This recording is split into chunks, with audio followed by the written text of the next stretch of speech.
रटो राधे गोविंद, रटो राधे गोविंद, भजो राधे गोविंद, भजो राधे गोविंद, रटो राधे गोविंद, रटो राधे गोविंद, भजो राधे गोविंद, भजो राधे गोविंद, भजो राधे गोविंद, भजो राधे गोविंद, भजो राधे गोविंद, भजो राधे गोविंद, भजो राधे गोविंद, भजो राधे गोविंद, भजो राधे गोविंद, भजो राधे गोविंद, रटो राधे गोविंद, रटो राधे गोविंद, रटो राधे गोविंद, रटो राधे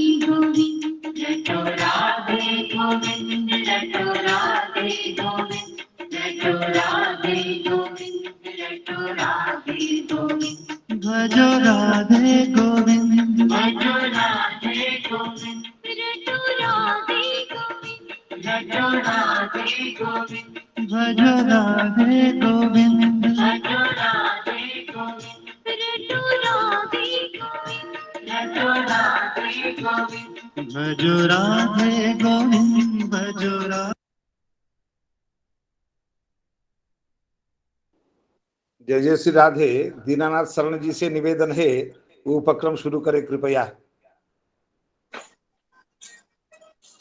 जय जय श्री सीताराम। श्री को दंडवत प्रणाम।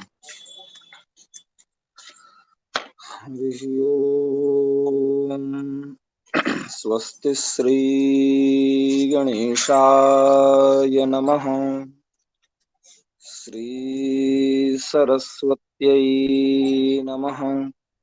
श्री सद्गुरु चरण कमलेभ्यो नमः।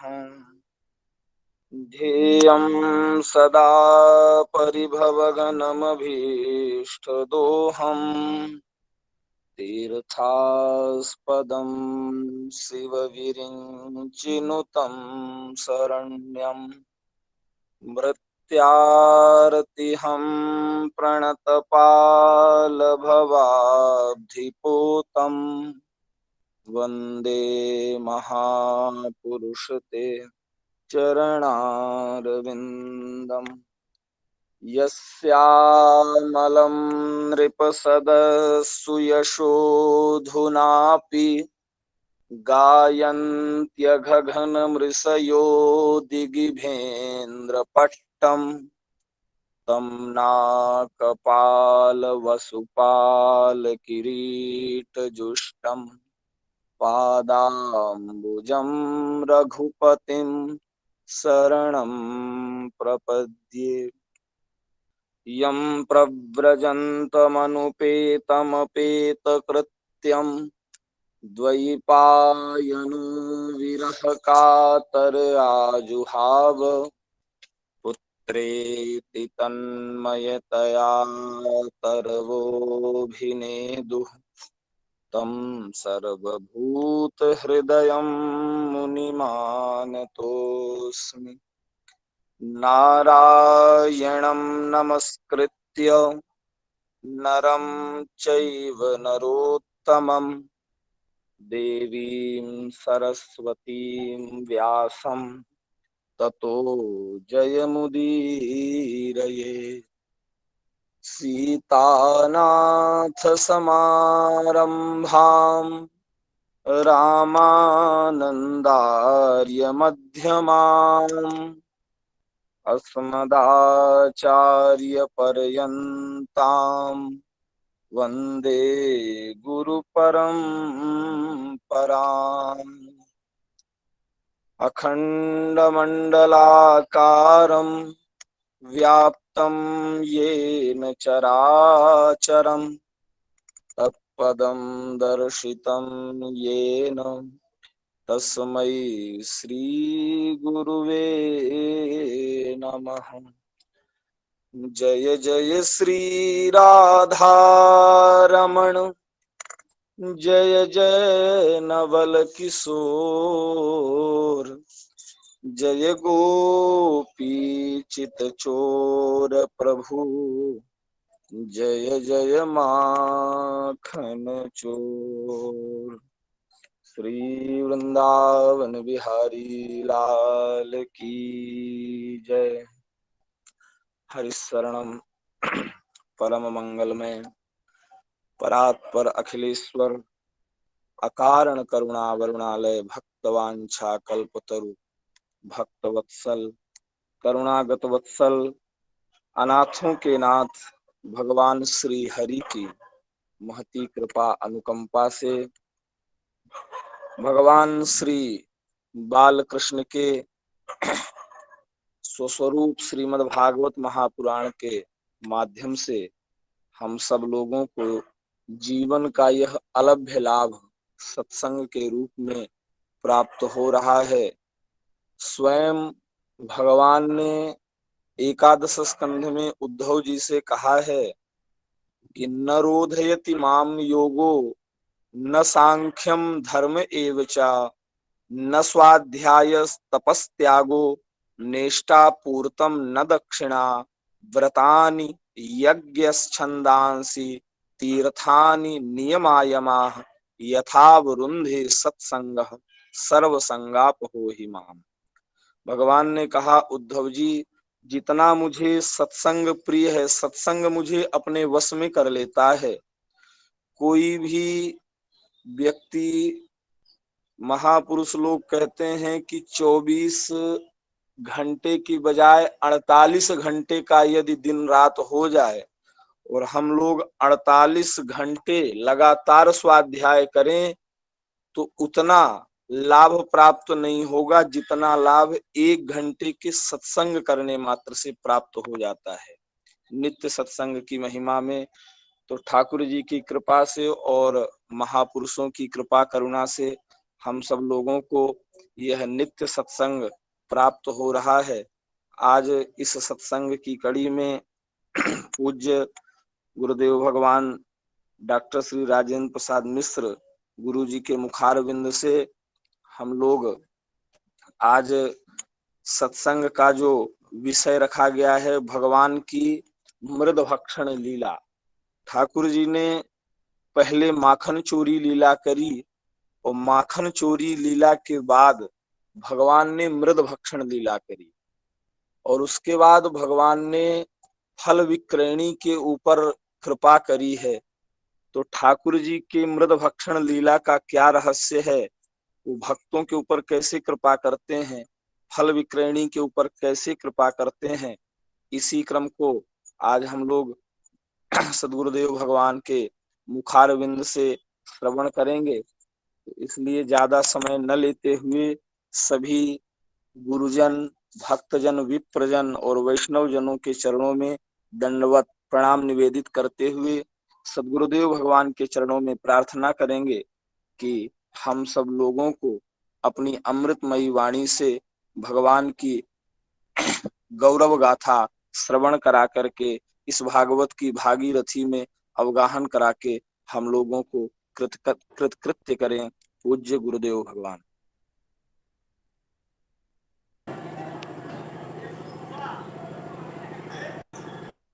ये बंसी वाले की बरसाने वाली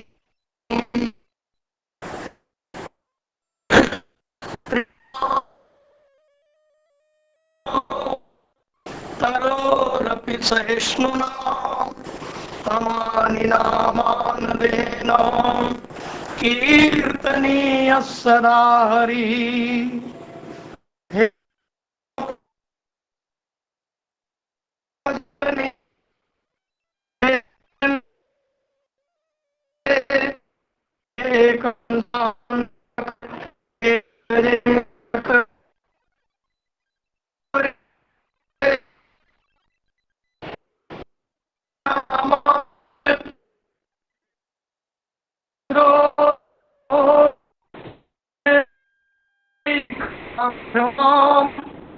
हे हे गोपी जनाथ पालय परम जानामि न त्वां विना नौमीड्यते भ्रवपुषे तडिदम्बराय गुञ्जावतंस परिपिच्छ लसन्मुखाय वन्यस्रजे कवल वेत्र विषाण वेणु लक्ष्मश्रिये मृदुपदे पशुपांगजाय पुञ्जीभूतं प्रेम गोपांगनानां मूर्तिभूतं आगधेयं यदूना एकीभूतं गुप्तवित्तं श्रुतीनां श्यामीभूतं ब्रह्म मे सन्निधत्ताम् निगमकल्पतरोर्गलितं फलं शुकमुखादमृतद्रव संयुतं पिबत भागवतं रसमयं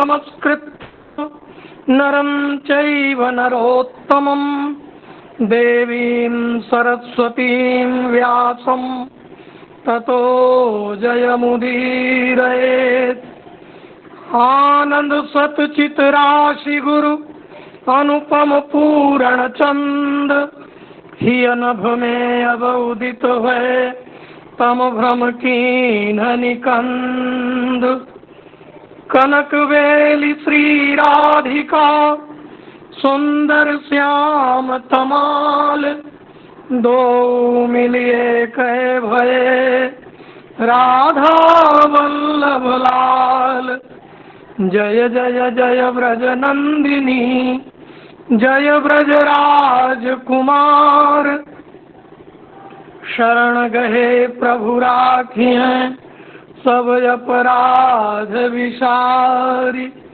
ललित रंगीली गाइए ललित रंगीलो गाइए बोलिए प्रिया प्रीतम युगल सरकार की जय श्रीमद् भागवत भगवान की जय समस्त श्रोता वक्ता समाज की जय समस्त संत भक्तों विप्र वैष्णव भगवान की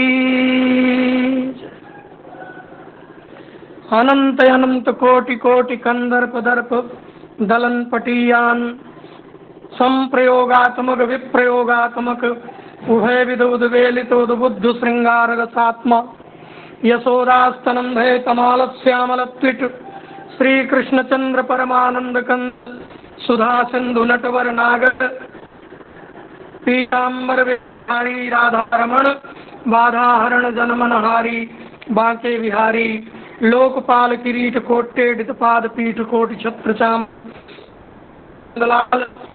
श्री भगवान गोविंद की दिव्य वांगमयी प्रतिमा स्वरूप श्रीमद् भागवत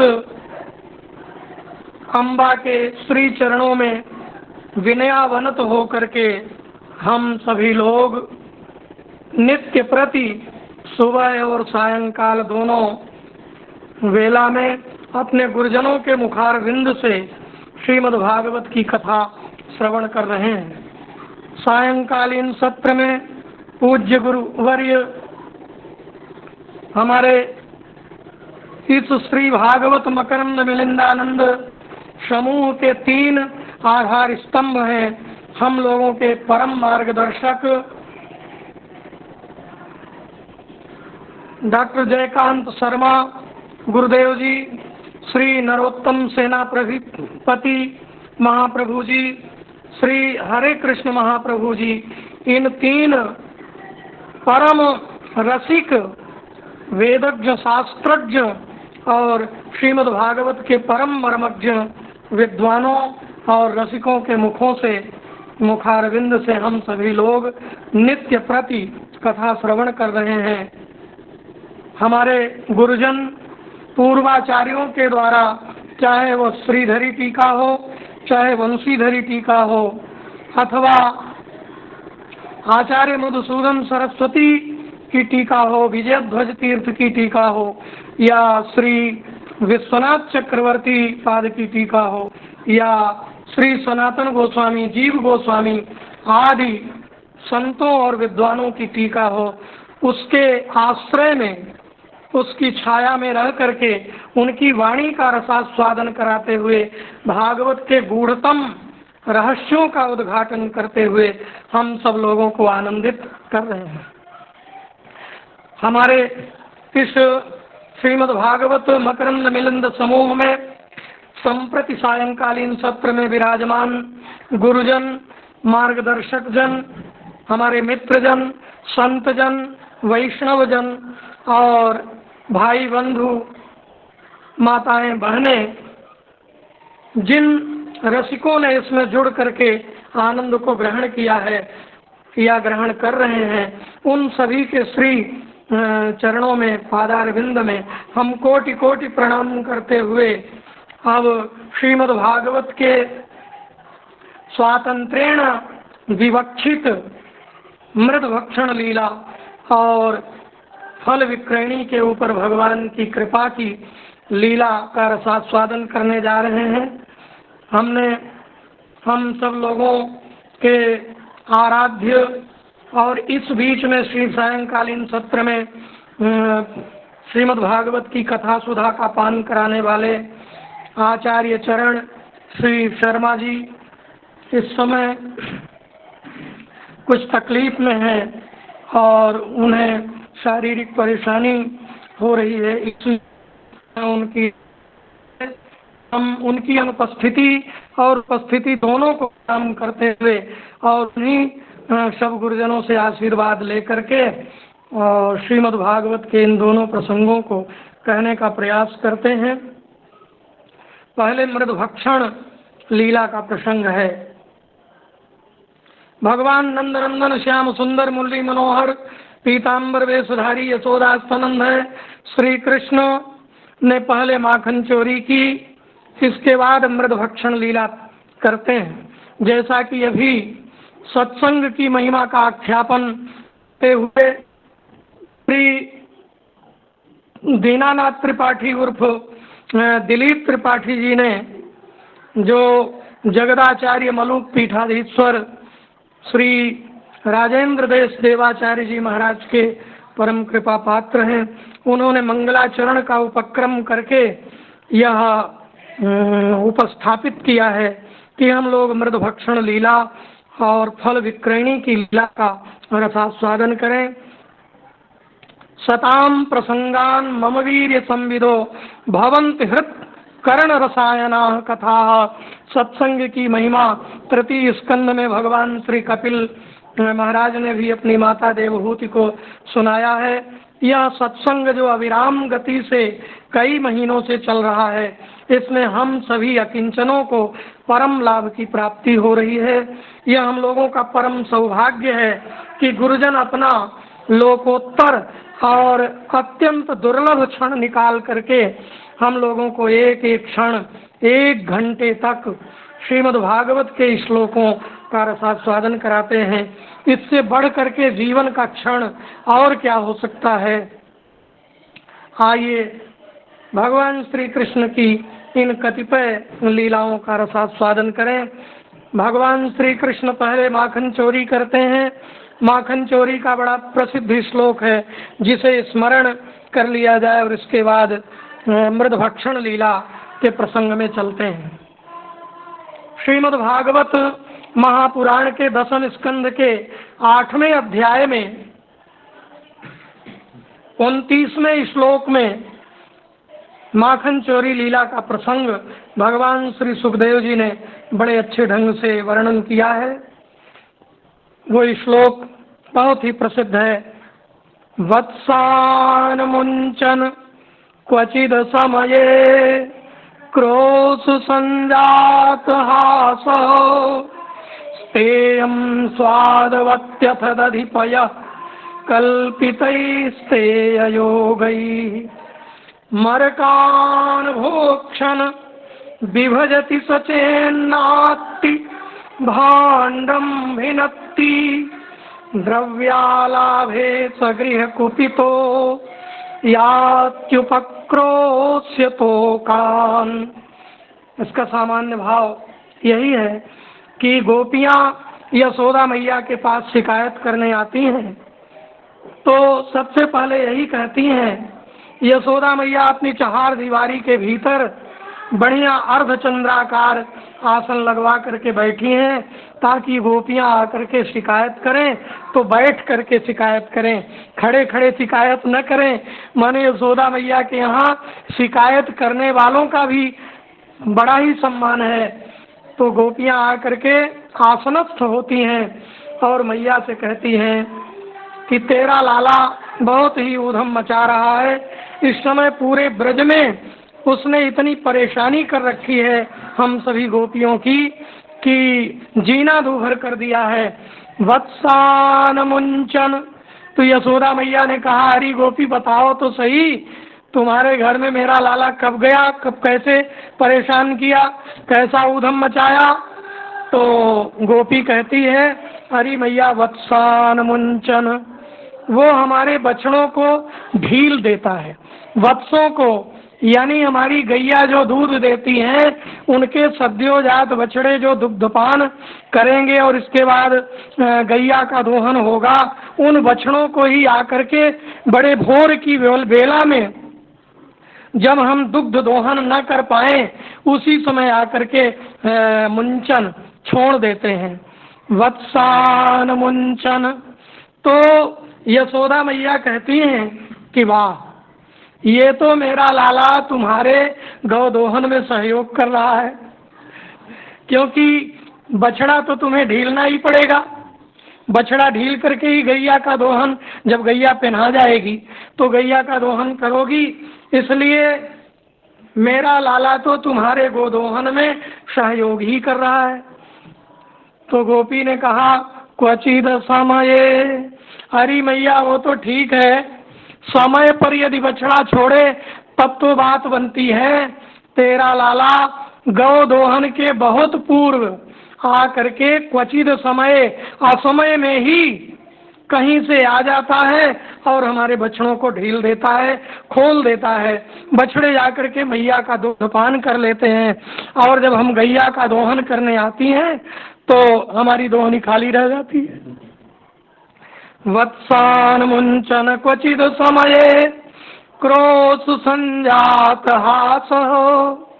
तो मैया ने कहा, यशोदा जी ने कहा कि अरे गोपियों, क्रोश, जब मेरा लाला इस प्रकार का ऊधम मचाता है तो मेरे लाला की ओर देख करके कड़ी निगाह उसे डरा दे, उसे भयभीत कर दे, क्रोधित हो जा, मेरे लाला के ऊपर क्रोध करके उसको डरा दे ताकि वो तुम्हारे घर न जाए।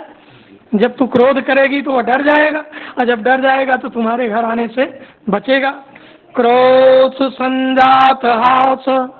तो अगली गोपी ने कहा, मैया जब हम क्रोध करती हैं तो वो खिलखिला करके हंस पड़ता है, उसके मुख से, मुखारविंद से हंसी का फव्वारा फूट पड़ता है। जितना ही हम क्रोध करती हैं उतना ही हंसता जाता है। और मैया तेरे लाला की हंसी का जादू तो बड़ा ही विलक्षण है। लखी जिन लाल की मुस्कान, तिनहि बिसरी वेद विधि सब जोग संयम ज्ञान। जो लाला की मुस्कान को एक बार निहार ले उसको तो जीवन में सारा ज्ञान, वैराग्य, योग, जप, तप सब कुछ विस्मृत हो जाता है, पागल हो जाता है। इसलिए तुम्हारे लाला की हंसी का जादू तो बड़ा ही विचित्र है। क्रोश संजात हास स्तेयम स्वादवत्यथ दधिपय कल्पितैस्तेय योगैः। मैया ने कहा कि तो फिर मेरे लाला को आमंत्रित करके, निमंत्रित करके माखन, मिश्री, दूध, मलाई जो भी तुम्हारे घर में हो थाली में सजा करके उसको पीढ़े पर बैठा करके बढ़िया भोजन करा दे। तो जब माखन मिश्री खिला देगी तो मेरा लाला तुम्हारे घर में चोरी नहीं करेगा, क्योंकि मेरे लाला को आमंत्रित करके खिलाना नहीं जानती, खिलाती नहीं, इसलिए मेरे लाला ने चोरी किया होगा।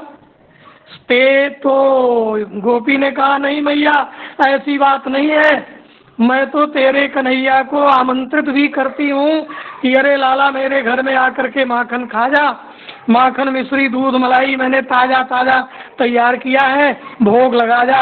लेकिन वो तो डांट करके भाग जाते हैं, कहते हैं अरे गोपी तेरे घर में हम माखन मिश्री खाने आएंगे? अरे तू गरीबनी है, तेरे घर में 2-4 गैया दूध देवे, मेरे घर में तो 9 लाख गैया नंद बाबा के नित प्रति माखन हो, हजारों लाखों गैया दूध देवे, तो हम तुम्हारे घर में माखन मिश्री खाने आएंगे? हम तुम्हारा न्योता पूरा करेंगे? तो मैया ये जब हम निमंत्रित करती हैं, भोजन खाने पर करने पर आमंत्रित करती हैं, तो ये जो है कहते हैं कि मैं तुम्हारे घर नहीं आऊँगा। और ये स्वयं चोरी करके खाते हैं। जब हम पूछती हैं कि जब हमारे घर बुलाने पर नहीं आते तो चोरी करने क्यों आते हो, तो ये कहते हैं कि अरे गोपी चोरी के माखन में जो स्वाद मिलता है वह खिलाने वाले स्वाद माखन में स्वाद नहीं मिलता। स्तेयम स्वादवत्यथ दधिपयः कल्पितैस्तेययोगै। ये दही भी चुराते हैं, कभी दूध भी चुराते हैं, और इनके पास तो चोरी करने का बहुत उपाय है। ये चोरी करने के उपायों के भंडार हैं। कल्पितैस्तेययोगै, स्तेय माने चोरी करना, योग माने उपाय, तो ये तो चोरी के उपायों के भंडार है। अरे हम इनका जो है वारण करेंगी, इनको रोकेंगी, तो ये दूसरी तरफ से जो है माखन चुराना शुरू कर देंगे, दूसरी तरकीब निकाल लेंगे। तो स्तेयम स्वादवत्यथ दधिपयः कल्पितैस्तेययोगै मरकान भोक्षण। तो फिर ये क्या करते हैं, मान लीजिए माखन मिश्री दूध मलाई खा लिया, और जब इनका पेट भर गया तो ये बांसुरी बजा करके बंदरों को बुला लेते हैं। कहते हैं कि इन बंदरों ने रामावतार में इतना जो है मेरी सेवा की है, इसलिए इन बंदरों को माखन मिश्री खिला करके हम इनके ऋण से उऋण होंगे। इस प्रकार भगवान श्री कृष्ण मरकान भोक्षण, बंदरों को लुटाते हैं, जो है बिल्लियों को लुटाते हैं, और तमाम जो जीव जीवांतर आते हैं उनको भी माखन मिश्री लुटाते हैं। विभजति सचेत, मरकान भोक्षण विभजति, इन बंदरों को बिल्लियों को खिलाते हैं और परस्पर बांट करके सबको खिलाते हैं ग्वाल मंडली के बीच। चेन नात्ति भांडम भिनत्ति, और ये जब ये नात्ति, बंदर भी नहीं खाते, ग्वाल भी नहीं खाते, तो कहते हैं कि इसका माखन लगता है मीठा नहीं है, बड़ा खट्टा माखन है, तो वह माखन भरी हुई मटकी को ही पटक देते हैं। भांडम भिनत्ति, भांड को फोड़ देते हैं। तो मैया क्या बताऊं। और एक गोपी उठ करके कहती है कि मैया जिनके घर में माखन मिश्री है वो तो परेशान है ही हैं तेरे लाला के उधम से। द्रव्यालाभे सगृह कुपितो यात्युपक्रोश्यतो कान, जिसके घर में द्रव्य का अलाभ है, जिनके घर में माखन मिश्री नहीं होती, तो ऐसे गृह स्वामी के ऊपर ये नाराज हो करके द्रव्यालाभे सगृह कुपितो, ऐसे घर वालों के ऊपर नाराज हो करके यात्युपक्रोश्यतो कान, उपक्रोश्य माने हाथ से नोच करके, अपने नाखूनों से बच्चों को नोच करके भाग जाते हैं कि अरे तुम्हारे घर में माखन मिश्री भी नहीं है। तो जब तुम्हारे घर में माखन मिश्री नहीं है तो ऐसे घर में तू क्यों रहता। द्रव्यालाभे सगृह कुपितो यात्युपक्रोश्यतो कान, इस प्रकार तोकान माने बालान, ऐसे छोटे छोटे बच्चों को ये भगवान जो है चुटकी काट करके भाग जाते हैं, चिकोटी काट करके भाग जाते हैं। हे मैया ऐसे तेरे लाला का उधम है। माखन चोरी की लीला तो और 2 श्लोकों में है। आइए मृदभक्षण लीला का श्लोक पढ़ते हैं। एकदा क्रीडमानास्ते रामाद्या गोपदारकाः कृष्णो मृदं भक्षितवान् इति मात्रेण वेदयन्। एकदा कहते हैं एक बार एक बार का मतलब ये है कि जब भगवान की कोई विचित्र विलक्षण लीला संपन्न होने को होती है तो भगवान श्री सुखदेव जी एकदा शब्द का प्रयोग करते हैं। एकदा गृहदासीसु यशोदानंद गेहिनी, उस प्रसंग में भी सुखदेव जी ने एकदा शब्द का प्रयोग किया है जो अगले अध्याय में है। तो एकदा शब्द का अर्थ आचार्यों ने यह भी किया है कि एकम श्री कृष्ण तत्वम ददाति सा एकदा, यशोदा का यह विशेषण है, यशोदा मैया ही एकदा है।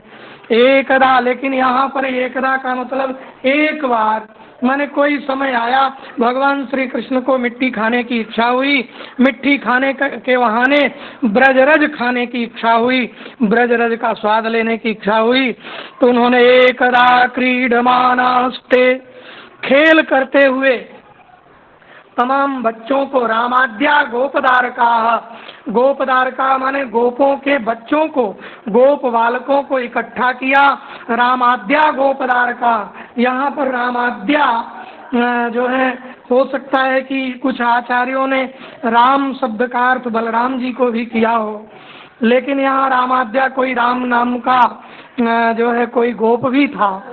कृष्ण नाम स्तोक कृष्ण रहता पहता सुबल मधुमंगल श्री रामा वसुदामा इत्यादि नाम के गोप बालक थे, उसमें से कोई राम नाम का भी गोप बालक था। ये जो दारका शब्द है, रामाद्या गोप दारका, दारका माने बाला। हमको लगता है कि ब्रज क्षेत्र में आज भी बालकों को जब बुलाते हैं परस्पर तो अरेदारी के कहते हैं, चाहे वो गाली की भाषा हो चाहे प्रेम की भाषा हो, लेकिन ब्रज में ऐसा कहा जाता है तो लगता है ये दारका से कुछ मिलता जुलता है। अरेदारी के, कोई सखा सखा को बुलाए तो कहेगा अरेदारी के तुमने ये क्या कर दिया। लेकिन यहाँ दारका शब्द गोप बालकों के लिए, बच्चों के लिए आया है। सारे गोप बालक भगवान श्री कृष्ण के साथ क्रीडन करते हुए, खेल करते हुए जो है जमुना नदी के किनारे गए तो कृष्णो मृदम भक्षितवान इति मात्रे निवेदयन्, भगवान श्री कृष्ण ने, वहाँ भगवान श्री कृष्ण के साथ जितने ग्वाल बाल गए थे वह सब मिट्टी का घरौंदा बना रहे थे, मिट्टी का खेल खेल रहे थे, धूली का खेल खेल रहे थे। अपना अपना घरौंदा बना बना करके कहते कि ये मेरा घर है, ये तेरा घर है। हम सब लोग अपना अपना घर बनाएं, अपने अपने घर में अपनी अपनी वस्तुओं को रखें। तो कृष्णो मृदम भक्षितवान इति मात्रे निवेदयन्, भगवान श्री कृष्ण ने अचानक बालकों के देखते देखते मृदम भक्षितवान, मिट्टी खा लिया। कृष्णो मृदम भक्षितवान इति मात्रे निवेदयन्, ये गोप बालक जा करके मात्रे माने माता यशोदा जी के सामने कृष्णम मृदो भक्षितवान, कृष्णो मृदम भक्षितवान, अरे मैया कृष्ण ने मिट्टी खा ली है, अरे मैया कृष्ण ने मिट्टी खा ली है, ऐसा कह करके माता कहने चले गए। कृष्णो मृदम भक्षितवान माते श्री कृष्ण जाते, ये मिट्टी समान मिट्टी नहीं है जिसमें ब्रजेंद्र नंदन श्याम सुंदर पूर्णतम पुरुषोत्तम पादार बिंद से करता है, के चरण की रति सर्वत्र फैली हुई है। इसलिए ब्रजरज कहते, ब्रज शब्द जो बना है वह दो शब्दों से मिला करके बना है। ब्रज माने ब्रह्म की रज, पर ब्रह्म परमात्मा पूर्णतम श्री कृष्ण चंद्र के चरणों की रज, इसीलिए पूरे ब्रज धाम को ब्रज कहा जाता है। ब्रह्म रज में ब्रह्म का एक अक्षर लेंगे ब्र और रज का एक अक्षर लेंगे ज, तो बन जाएगा ब्रज। ऐसे ब्रज धाम की रज भगवान श्याम सुंदर को बड़ी मधुर, उन्होंने मिट्टी खा लिया। सारे अलग करके दौड़े, मैया लाला ने मिट्टी खा ली है, यशोदा सुन माई तेरे लाला ने माटी खाई। तो सा गृहीत्वा करे कृष्णम उपालभ्य हितैषिणी सा गृहीत्वा करे कृष्णम। तो मैया यशोदा ने क्या किया कि हाथ में कृष्ण को पकड़ लिया, के भगवान को डांटने लगी।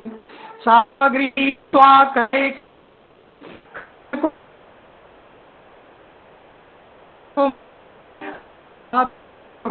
अपने हाथ में कृष्णम करे गृहीत्वा, कृष्ण को हाथ में लेकर के उपालभ्य, उपालभ्य का मतलब देने लगी। क्या उलाहना देने लगी कि क्यों रे तू मिट्टी खाता है, क्या तुम्हें माखन मिश्री खाने से जो है पेट नहीं भरता तुम्हारा। उपालंब का मतलब यहाँ पर भर्त्सना करने से है, डांटने से है। भगवान की निंदा करती हैं, कहती हैं कि क्यों तुमको माखन मिश्री 8 बार मैं खिलाती हूँ, तुम्हारी आरती 8 बार उतारती हूँ, अष्टयाम सेवा तुम्हारी होती है, फिर भी तू कितना भूखा है कि मिट्टी खा लिया। मिट्टी खाने की चीज है, अरे तू माखन चुरा चुरा करके खाता था और अब जो है मिट्टी चोरी में खाने लगा। तो उपालभ्य का मतलब उनकी निर्भर्त्सना करती है मैया। करे कृष्ण उपालभ्य हितैषिणी, और भगवान श्री हितैषिणी मैया सोचती हैं कि यदि इसको माटी खाने से नहीं रोकूंगी, यदि इसका कान पकड़ करके नहीं डांट लगाऊंगी और 1-2 बार इसे छोड़ दूंगी तो इसकी आदत जाएगी, ये फिर मिट्टी खाना शुरू कर देगा, इसकी आदत बन जाएगी। इसलिए हित चाहने की इच्छा से हितैषिणी मैया ने लाला को इस प्रकार के कार्य से रोकने के लिए यशोदा भय संभ्रांत प्रेक्षणाक्षम भासत। यशोदा भय संभ्रांत, यशोदा मैया से डर रहे हैं भगवान, तो उनका नेत्र जो है चंचल हो रहा है, संभ्रांत हो रहा है। भयेन संभ्रांतम, यशोदा भय संभ्रांतम, यशोदा भय संभ्रांत प्रेक्षणाक्षम भासत। ये भगवान श्री कृष्ण का विशेषण है।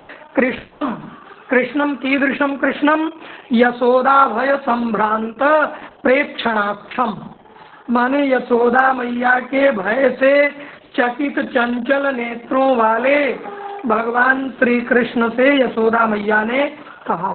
यशोदा मैया के उंगली को देख करके कन्हैया डर जाते हैं, तो यशोदा मैया के भय से संभ्रांत हैं, चकित हैं, घबराए हुए हैं। अरे मैया मेरा कितना जो है, मेरी कितनी पिटाई, ये भय है उनको। अरे सारे संसार का भय, काल का काल महाकाल भी जिनसे भय खाता है, वही भगवान नंदनंदन श्याम सुंदर मदन मोहन छैल छबीले रसिक रसीले गुण गर्वीले श्री कृष्ण यशोदा मैया के हाथ पकड़ लेने पर भयभीत हो जाते हैं। और जब यशोदा मैया डांटती हैं तो भय के कारण उनके नेत्रों से जो है उनका नेत्र संभ्रांत हो जाता है, चंचल हो जाता है, भयभीत हो करके नेत्रों से अश्रुधारा बहने लगती है। यशोदा भय संभ्रांत प्रेक्षणाक्षम भासत। यशोदा मैया ने क्या कहा? कस्मान मृदमदान्तात्मन् भवान भक्षितवान् रहा वरन्ति तावकाह्येते कुमारास्ते ग्रजोप्ययम्।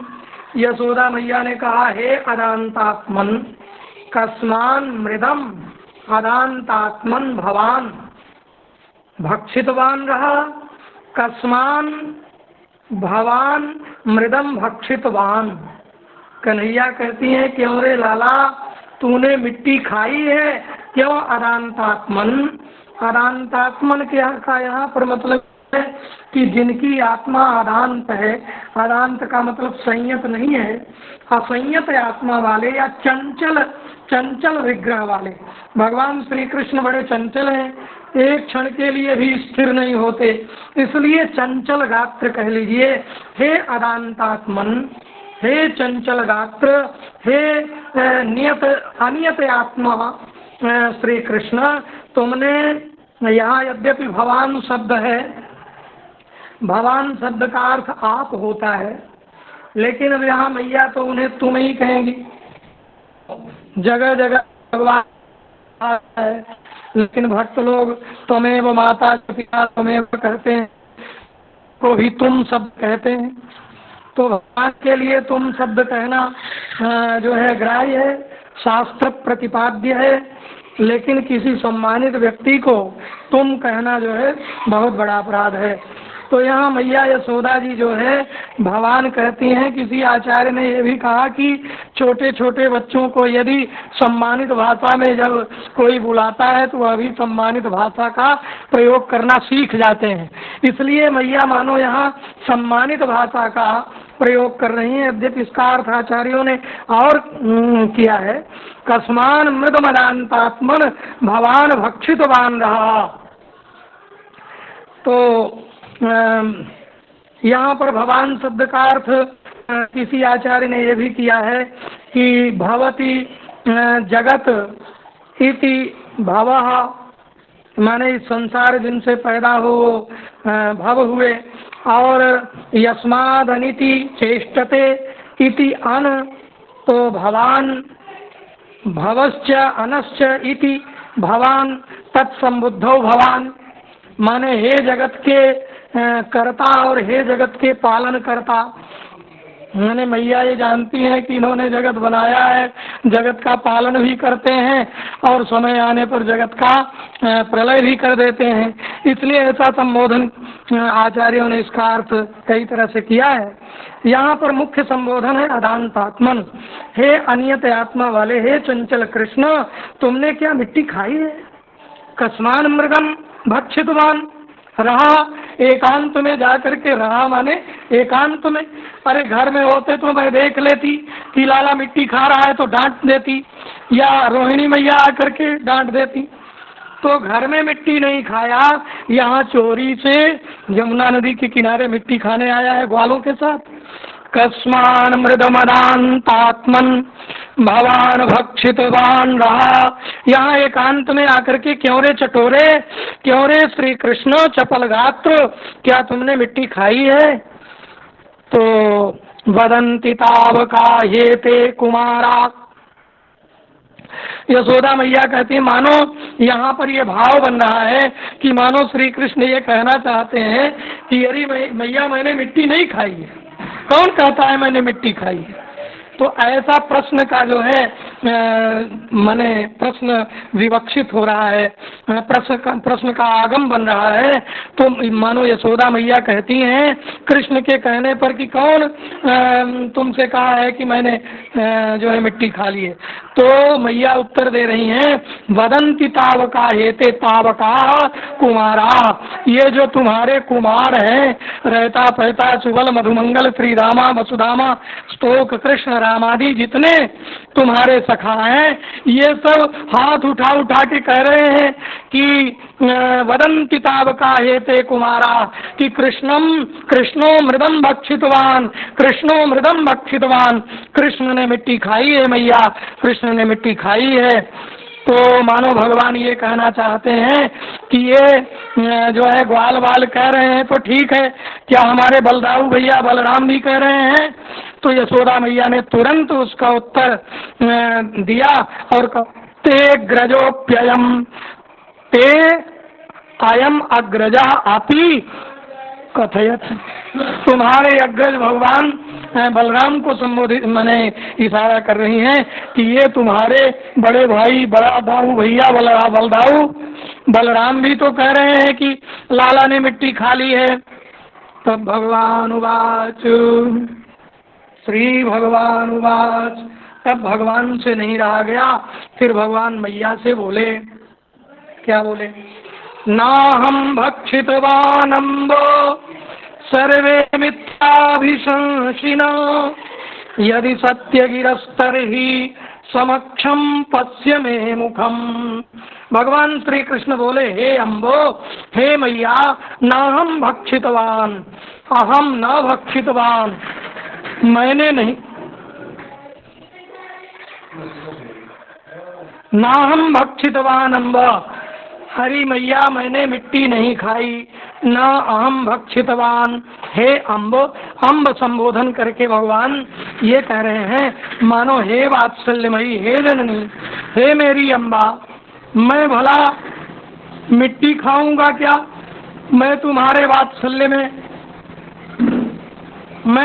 वात्सल्य में निरंतर निमग्न रहता हूँ, तुम्हारा वात्सल्य रस पान करता रहता हूँ। तो क्या अम्बा, हे जननी, क्या मैं मिट्टी खा सकता हूँ? तुम ही सोचो। ना हम भक्षितवान अम्ब, इसलिए मैया मैंने मिट्टी नहीं खाई है। तो जब यशोदा मैया कहती हैं कि वदंती तावका एते कुमारा, ये तुम्हारे तमाम रहता पहता मधुमंगल मनसुखा इत्यादि हाथ उठा उठा के चिल्ला रहे हैं कि लाला ने मिट्टी खा ली है, तो भगवान कहते हैं अरे मैया तू नहीं जाने, तू बड़ी भोरी भारी है, तू इतनी भोली है मैया कि ये ग्वाल वाल जो कुछ ही कह दे उसमें विश्वास कर ले, और हम कहते रहे तो मेरे वचनों में तुम्हें विश्वास नहीं है। तो मैया सर्वे मिथ्याभिशंसिना, ये सब झूठ बोलने वाले हैं, ये जितने ग्वाल बाल मेरे सखा है ये सब झूठ बोलने वाले। तो मैया से अब देखिए ध्यान देने की बात ये है कि सारे ग्वाल बाल वहीं पे खड़े हैं। अब मैया पूछ रही है कि क्यों रे लाला तूने मिट्टी खाई? जब कहते हैं कि नहीं खाई मैया मैंने मिट्टी, तो वो कहती है कि ये तुम्हारे ग्वाल बाल कहते रहे हैं कि मिट्टी खाई। तो उनके सामने ही भगवान उनको झूठा साबित कर रहे हैं। सर्वे मिथ्याभिशंसिना, ये सब झूठ बोलने वाले हैं मैया। तो जब मैया ने कहा ते अग्रजोप्ययम, तुम्हारे अग्रज बलदाऊ भैया भी तो कह रहे हैं कि लाला ने मिट्टी खाई है, क्योंकि भगवान श्री कृष्ण के बड़े भैया बलदाऊ जी पूरे ब्रजमंडल में अपनी सुधाई, सिधाई और सत्यवादिता के लिए प्रसिद्ध थे। बलदाऊ जितना सत्य बोलते थे उतना ही भगवान श्री कृष्ण झूठ बोलते थे। ये तो भगवान श्री कृष्ण का अपार प्रेम है कि वो मैया से झूठ बोले आप, अथवा उनके झूठ में भी सच्चाई छिपी रहती है। भगवान श्री कृष्ण मानो यहाँ ये कह रहे हैं नाहम भक्षितवान अम्ब, हे मैया मैंने नाहम भक्षितवान, मैंने क्या खाया है? नाहम। नाहम का अर्थ कुछ आचार्यों ने किया, एक जगह मुझे मिला था, नह्यति वधनाति जीवमिति नहा माया, नहा माने माया, अब तस्याह इदम कार्यम नाहम, नाहम माने जो माया का कार्य है, माया का कार्य जगत होता है, इसलिए नह्यति वधनाति जीवमिति नहा माया, अब तस्याह इदम कार्यम इति नाहम जगत, नाहम माने जगत। नाहम भक्षितवान अम्ब, अथवा नह्यते बध्यते अज्ञानेनेति नहा, माने नह्यते बध्यते, नह धातु जो है बंधन के अर्थ में, नह्यते बध्यते ज्ञानेन, अज्ञान से जो बंधे हुए हैं ऐसे को नहा कहा जाता है। माने ये प्रपंच, प्रपंच जो है बंधनशील है।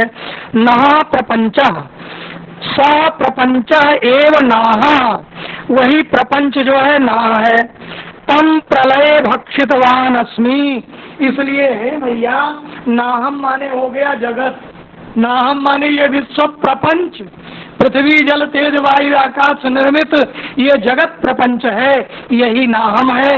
मैया नाहम भक्षितवान, मैंने इस जगत प्रपंच को खाया है, माने जगत प्रपंच को खा करके मैं प्रलय करना चाहता हूँ। ये प्रलय का संकेत, माने प्रलय जो है नाहम भक्षितवान अम्ब, क्योंकि भगवान के उदर में ही अनंत अनंत कोटि ब्रह्मांड जा करके प्रलय में विश्राम करते हैं, इसलिए भगवान कह रहे हैं कि मैया मैंने मिट्टी उट्टी नहीं खाई। नाहम भक्षितवान अम्ब, नाहम माने इदम जगत, अहम भक्षितवान, इदम जगत भक्षितवान, इस जगत को ही मैंने खा लिया। हे अम्ब, तो जब सर्वे मिथ्याभिशंसिना कहते हैं तो मानो ग्वाल वालों को पहले तो झुठला देते हैं, लेकिन ये भी कहना चाहते हैं कि अरे मैया सर्वे अमिथ्याभिशंसिना, इसमें जब पूर्व रूप संधि करेंगे तो सर्वे अमिथ्याभिशंसिना, सभी सत्य बोल रहे हैं कि मैंने जगत को खा लिया का प्रलयकारी देवता, तो सब ठीक ही कह रहे हैं। यह सत्य ही समक्षम पश्य। और भगवान श्री कृष्ण कहते हैं यदि तू बलदाऊ जी की भी बात को सत्य माने तो यदि सत्य गिरस्तर ही समक्षम पश्य में मुखम, तो मेरा मुख सामने है, देख ले। मैया को मानो भगवान चुनौती देते हैं कि यदि मैया मेरा मुख सामने है, देख ले। भगवान ने ये सोचा होगा कि जब मैं इस प्रकार कहूँगा कि मेरा मुख देख ले मैया, तो मैया भोली भाली ये सोचेगी कि यदि मुख में माटी होती तो मुख न खुलवाएगी। तब क्यों मुख में माटी होती तो ये क्यों इतनी चुनौती दे करके कहता मेरा मुख देख ले। इसलिए मैया सहज रूप से न खुलवाएगी। लेकिन मैया भी तो मैया ही ठहरी।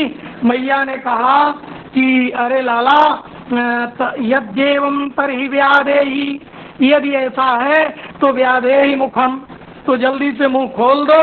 तो इत्युक्त स भगवान हरि, ऐसा मैया के कहे जाने पर कि लाला मुंह खोल, भगवान श्री कृष्ण व्याधत्ताभ्याहत ऐश्वर्य क्रीडा मनुज बालक, ये मनुष्य बने हुए अपनी लीला नर लीला करते हुए भगवान श्री कृष्ण ने अपने मुख को खोल दिया, तो उसमें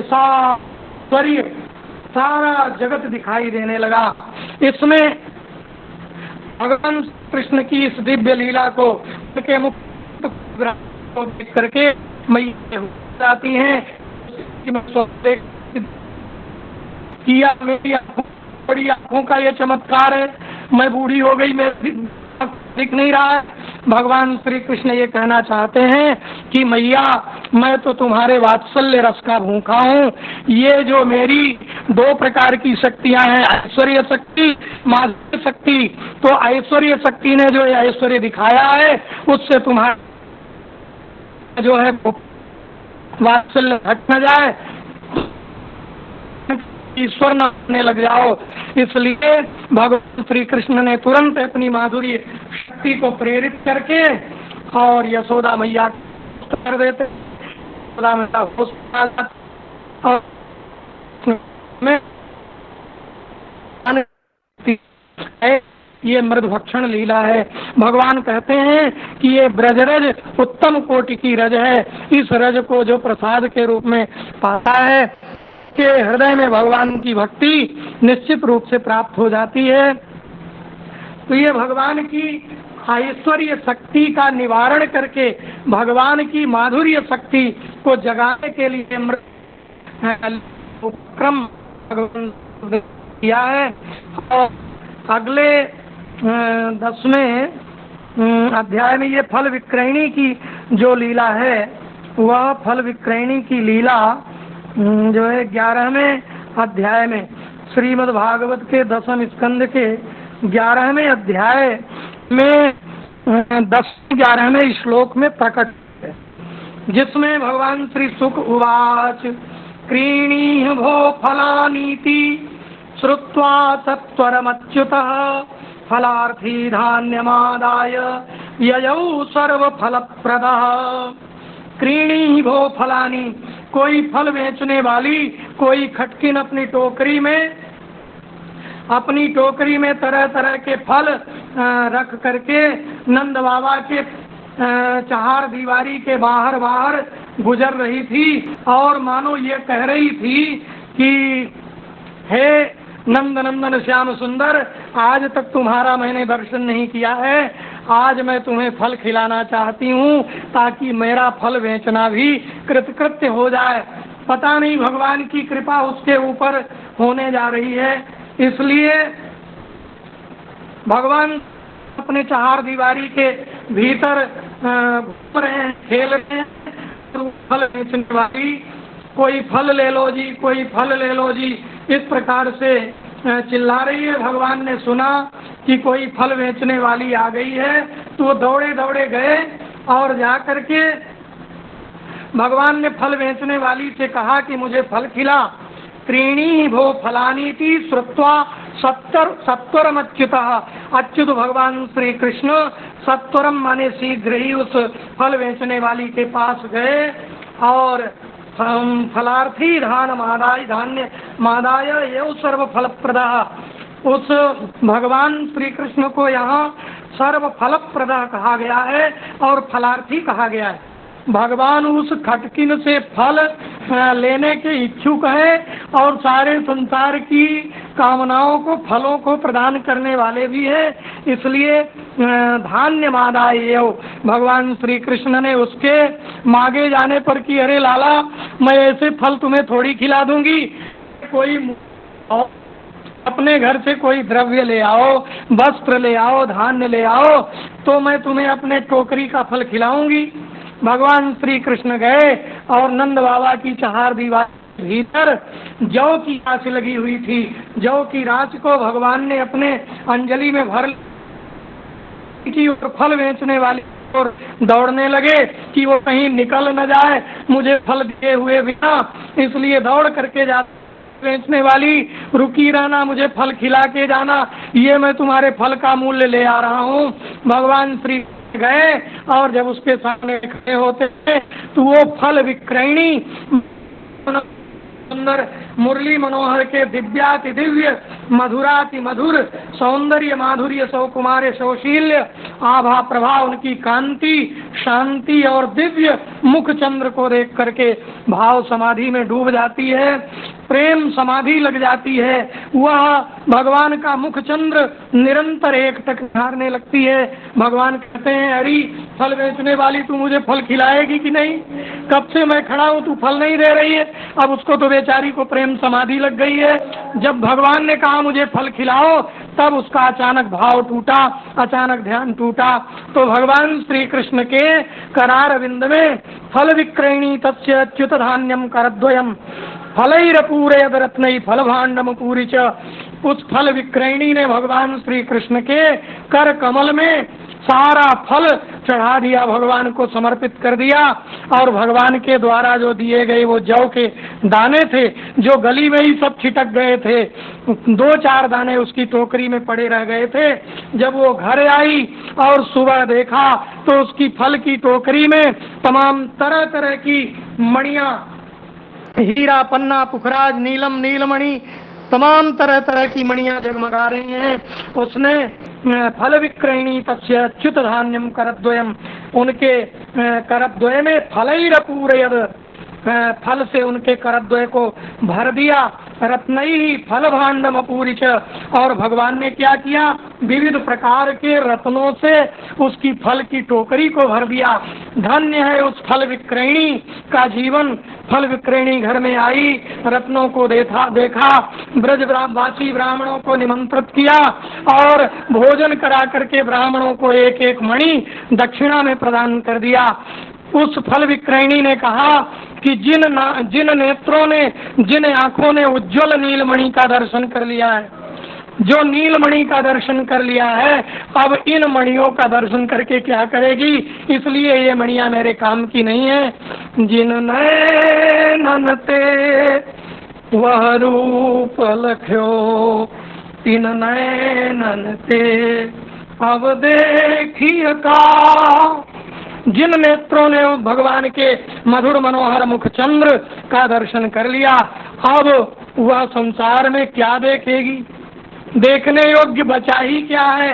इन नेत्रों की तो सफलता भगवान का दर्शन करने में ही है। वेणु गीत में गोपियों ने कहा है अक्षणताम फलमिदं न परम विदाम, सख्य पशु ननु विवेशयतोर वयस्यै, वक्त्रं व्रजेश सुतयो रनुवेणुजुष्टं, यैर्वा निपीतमनुरक्त कटाक्ष मोक्षम। तो भगवान का दर्शन करना ही नेत्रों का परम फल है। उस फल विक्रयणी के ऊपर भगवान ने बड़ी अपार कृपा की।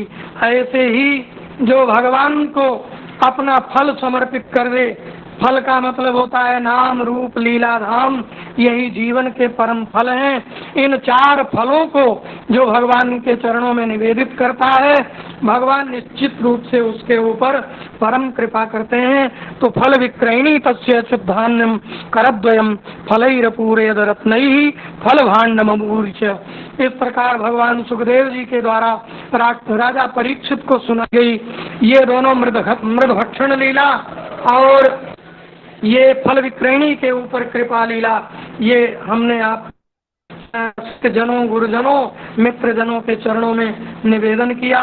इसमें निश्चित रूप से बाल्य चापल्य की दृष्टि से कई जगह स्खलन हुए होंगे, इसलिए इन समस्त स्खलनों के लिए आप सब लोगों के श्री चरणों में प्रणाम करता हुआ, आप सबके हृदय में विराजमान कृष्ण को बारंबार प्रणाम करता हुआ वाणी को विश्राम देता हूँ।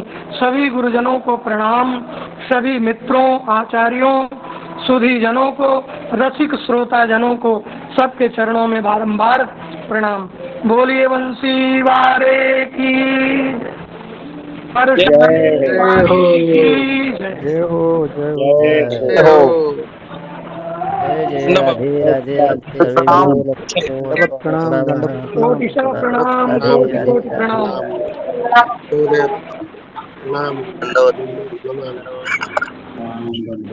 श्री राधे। प्रणाम।